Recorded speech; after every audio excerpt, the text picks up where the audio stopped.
అందరికీ నమస్కారం అన్న.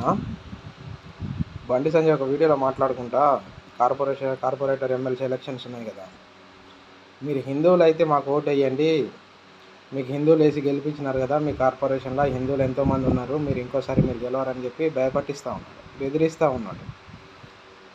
బెదిరించుడు ఎందుకన్నా?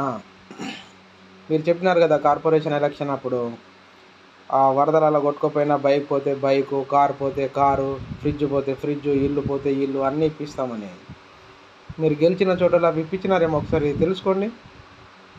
గుర్తుందో లేదో మీకు 5 years బ్యాక్ ఒకసారి చెప్పినారు, గుర్తు తెచ్చుకోండి. 6 years అయినట్టుంది. అవి ఇచ్చినారేమో తెలుసుకోండి ఒకసారి.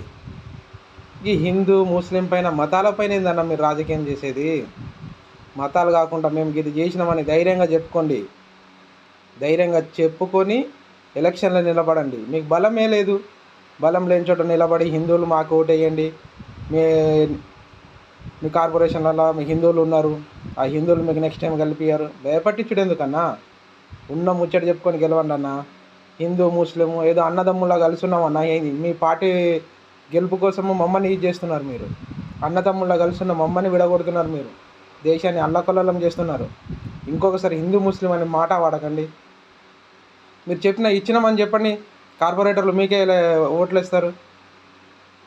నేను ఫ్రిడ్జ్ ఇప్పించిన, బండి పోతే బండి ఇప్పించిన, బండి పైన ముగ్గురిని తిరగనిస్తున్నా, పోలీసు వాళ్ళు ఏమన్నా కానీ చెప్తున్నా అని చెప్పండి. నేను ఇచ్చిన హామీని నెరవేర్చినాను, మా ఎమ్మెల్సీని గెలిపాను అని చెప్పండి. మీరు ఒక మంత్రి పదవిలో ఉన్నారు, సహాయ మంత్రిగా ఉన్నారు. ఇలాంటి మాటలు మాట్లాడడము మంచిది కాదు. ఇంకొకసారి హిందూ ముస్లిం అని చెప్పి మాట్లాడకండి. మతాల పేరు పైన ఓట్లు అడగకండి దయచేసి.